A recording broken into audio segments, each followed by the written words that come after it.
Hello friends, this is Prince and welcome back to Brain Olympic. और इस video में हम लोग बात करने वाले हैं क्लास 11th एनसीईआरटी मैथ जो हमारा चैप्टर 2 रिलेशन एंड फंक्शंस है, उसके ही डोमेन, रेंज एंड को डोमेन पर।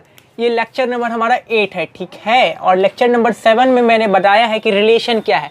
अगर आपने नहीं देखा तो आप जाके देख लीजिए, तभी समझ में आने वाला है कि क्योंकि डोमेन, रेंज, को डोमेन ना मेरा रिलेशन का ही होता है। रिलेशन का तो रिलेशन ही मालूम होगा तो फिर ये कैसे समझिएगा।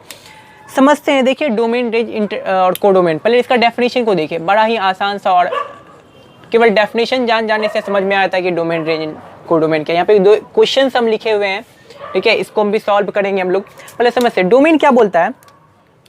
It is the set of, it is, ये एक सेट है। Second, it is the set of, it is the set of first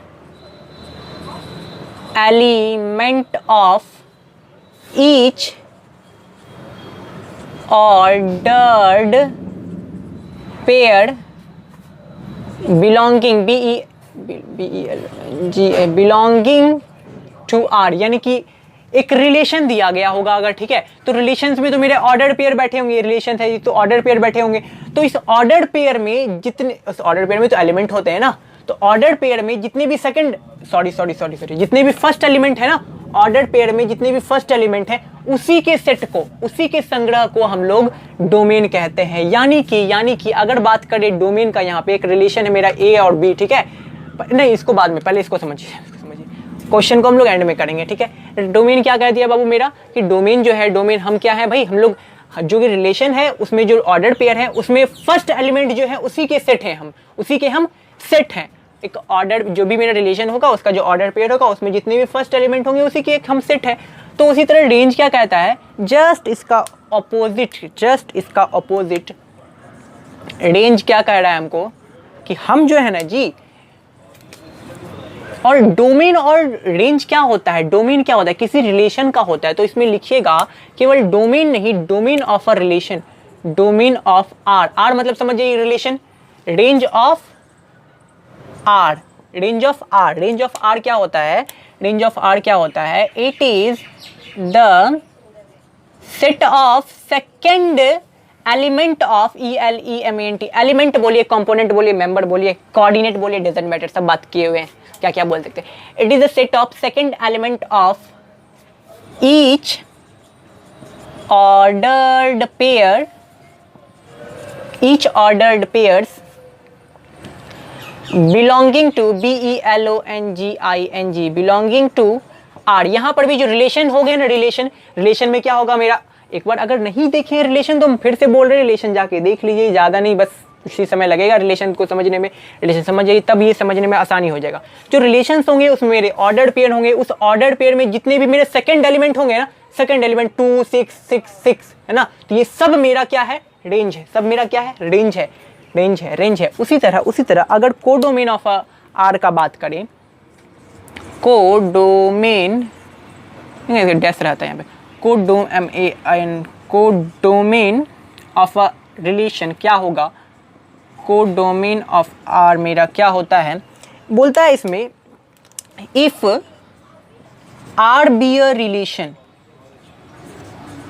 ठीक है, अगर आर एक रिलेशन है फ्रॉम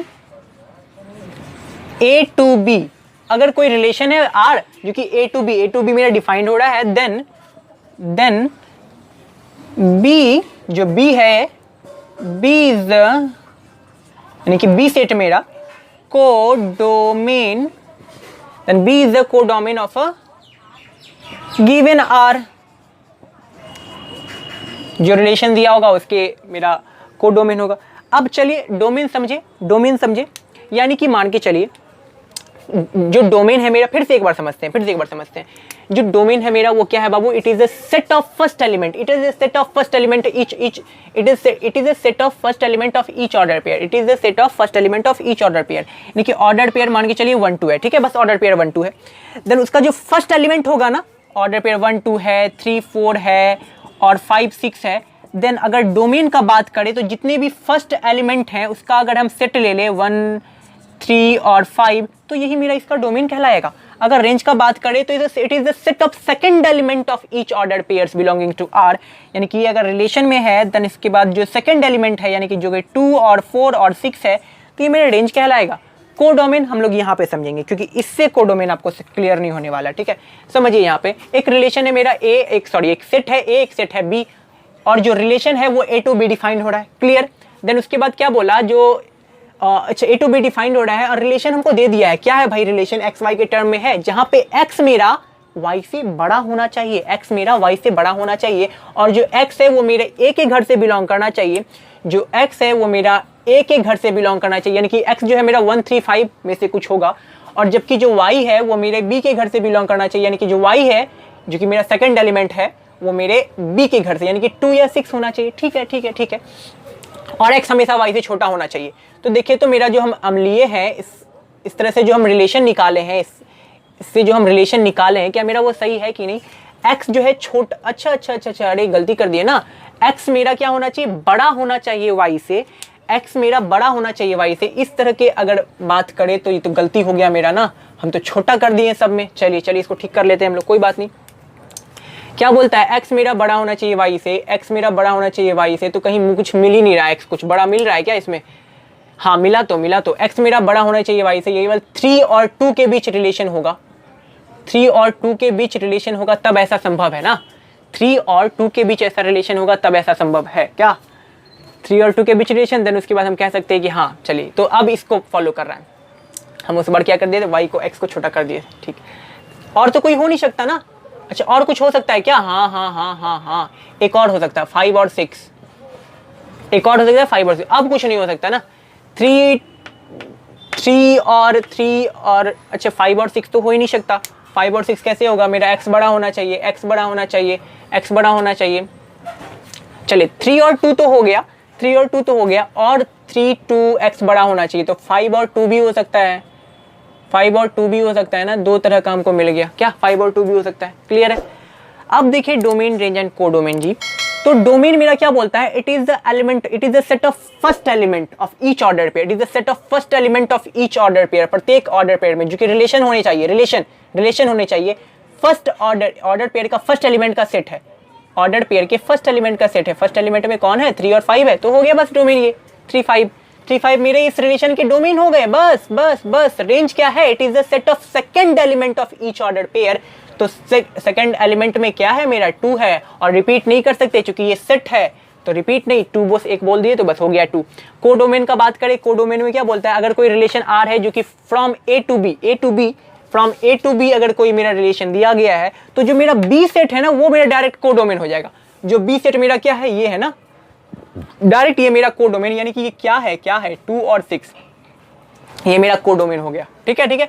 एक चीज देखिए यहाँ पे ध्यान से, जो रेंज निकला है मेरा कोडोमेन में, रेंज है ना कि मेरे कोडोमेन के घर में, कोडोमेन के सेट में मेरा रेंज है कि नहीं, कोडोमेन के घर में मेरा रेंज है कि नहीं। इट मीन हम ऐसा लिख सकते हैं क्या, इस कंडीशन को देख करके हम ऐसा लिख सकते हैं क्या, ऐसा लिख सकते हैं, जो रेंज है मेरा, रेंज ऑफ आर हो जो होगा मेरा, वो सबसेट होगा कोडोमेन ऑफ आर के, ऐसा लिख सकते हैं, हाँ लिख सकते हैं। देखिए ना कोडोमेन के घर में, ऐसा तभी ना, क्योंकि ऐसा तभी ना लिखे हम, तभी ना लिखे जब हम देखें कि कोडोमेन के घर में मेरा ये रेंज का एलिमेंट भी प्रेजेंट है, नहीं कह सकते क्या, कह सकते हैं। और ये 110% सही भी है, ये हर केस में काम आएगा। आप कितना भी क्वेश्चन सॉल्व कर लीजिए, उसमें रेंज और कोडोमेन अगर आप निकालते हैं तो आपको ये हमेशा सही मिलेगा, ये हमेशा सत्य होगा, सच होगा। जो रेंज होगा कोडोमेन के घर से ही होगा। हाँ क्यों नहीं होगा भाई, क्योंकि रेंज क्या होता है, सेकंड एलिमेंट का सेट होता है, हर ऑर्डर पेयर के सेकंड एलिमेंट का सेट, और सेकंड एलिमेंट हमेशा किससे, सेकंड सेट से बिलोंग करता है, सेकंड एलिमेंट हमेशा सेकंड सेट से बिलोंग करता है। और जो यहाँ पे क्या बोला, जो ए टू बी अगर कोई रिलेशन होगा तो जो बाद वाला, यानी कि बाद वाला मेरा क्या कहलाएगा, कोडोमेन कहलाएगा ना। तो इस तरह से समझ सकते हैं। या फिर अगर यहाँ भी देखें तो इसमें और क्लियर हो जाएगा। ये पहले डोमेन का बात करें, it is a set of first element of each order pair, it is a set of first element of each order pair. तो हम क्या क्या लिख सकते हैं इसके जरिए, डोमेन में हम लोग आराम से 2 लिख सकते हैं, 3 लिख सकते हैं। रिपीटेशन नॉट अलाउड, 2 2 3 3 नहीं लिखेंगे, एक बार 2 आ गया, एक बार 3 आ गया, हो गया। रेंज क्या हो सकता है इसके हिसाब से, पहले मेरा देख लेते हैं। मेरा ए दिया गया है, ये बी दिया है, ए क्रॉस बी निकाले हैं हम ए टू बी में, जहाँ पे एक्स वाई के टर्म में है और एक्स हमेशा छोटा होना चाहिए वाई से। सच में ये हो रहा है कि नहीं, मेरा एक्स मेरा छोटा है ना वाई से, एक्स मेरा छोटा है ना वाई से, एक्स मेरा छोटा है ना वाई से। एक्स किससे बिलोंग कर रहा है, मेरा ए के घर से बिलोंग कर रहा है एक्स, और वाई किससे बिलोंग कर रहा है, बी के घर से, है ना। देख रहे हैं वाई के जगह पे 5 6 5 6 है, 5 6 5 6 किस में है, इसमें है। एक्स की जगह पे 2 2 3 3 है, 2 2 3 3 मेरा किस में है, ए में है। चलिए अब रेंज पे बात करते हैं। डोमेन तो मेरा हो गया, डोमेन तो मेरा फर्स्ट एलिमेंट का सेट होता है ईच ऑर्डर पेयर का। रेंज जो होता है सेकंड एलिमेंट का सेट होता है, यानी कि 5 6 5 और 6 और कुछ नहीं, 5 और 6 और कुछ नहीं। लेकिन कोडोमेन का बात करें तो क्या ए टू बी, अगर कोई रिलेशन मेरा ए टू बी डिफाइंड होता है, डायरेक्ट बी मेरा क्या हो जाता है, डायरेक्ट बी मेरा क्या हो जाता है, कोडोमेन। जो कि बी मेरा है क्या एक्चुअली में 1 5 और 6 है, तो केवल बी लिखने से भी काम चलेगा, ये नहीं लिखने से भी काम चलेगा। और यहाँ पर भी हम क्या देख रहे हैं, जो मेरा रेंज मिला है, यहाँ पर भी ये जो मेरा रेंज मिला है वो भी मेरा कोडोमेन का क्या है, सबसेट है, कोडोमेन का सबसेट है। तो ध्यान रखना है बस, डोमेन, रेंज और कोडोमेन यही है। फिर से एक बार ओवरव्यू देख लेते हैं इस वीडियो में हम लोग क्या जाने कि जो डोमेन होता है किसी भी रिलेशन का, रिलेशंस क्या होंगे, ऑर्डर्ड पेयर होंगे। तो उस ऑर्डर्ड पेयर में 2 एलिमेंट होंगे, फर्स्ट एलिमेंट और सेकंड एलिमेंट। और जरूरी नहीं कि एक ही ऑर्डर पेयर हो, 2 ही ऑर्डर पेयर हो, एक भी हो सकता है, 2 भी, 3 भी, 4 भी ना, सो ऑन। तो उस ऑर्डर पेयर में जितने भी फर्स्ट एलिमेंट होंगे वो सब मेरा डोमेन, और उस ऑर्डर पेयर में जितने भी सेकंड, वो रिलेशन होना चाहिए।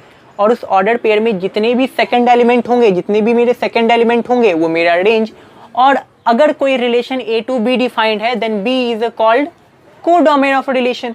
अगर ए टू बी मेरा डिफाइंड होगा, then B is a codomain of codomain of a given R. उस रिलेशन का क्या होगा, मेरा क्या हो जाएगा, बी मेरा कोडोमेन हो जाएगा बस।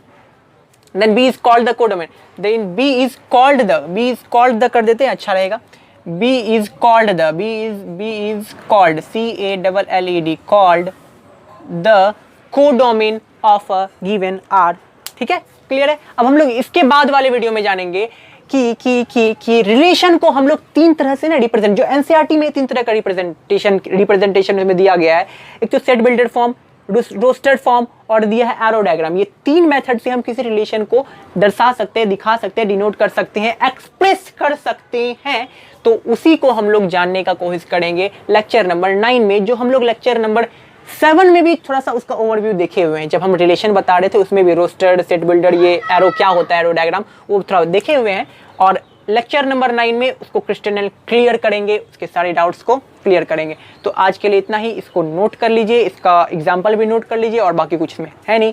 और हाँ, एक और बात बाबू, ये बहुत इंपॉर्टेंट है आपके 11th ही नहीं 12th के लिए भी। आप ट्रिग्नोमेट्री में जाइए ना, अभी इसके जस्ट बाद वाले चैप्टर में, तब पता चलेगा आपको डोमेन, रेंज, कोडोमेन का वहाँ पे कैसे जरूरत पड़ता है। कोडोमेन तो नहीं, लेकिन डोमेन और रेंज का जरूरत पड़ने वाला है। तो ठीक है, इसको ध्यान में रखना है, और ज़्यादा कुछ है नहीं, मुश्किल तो है नहीं।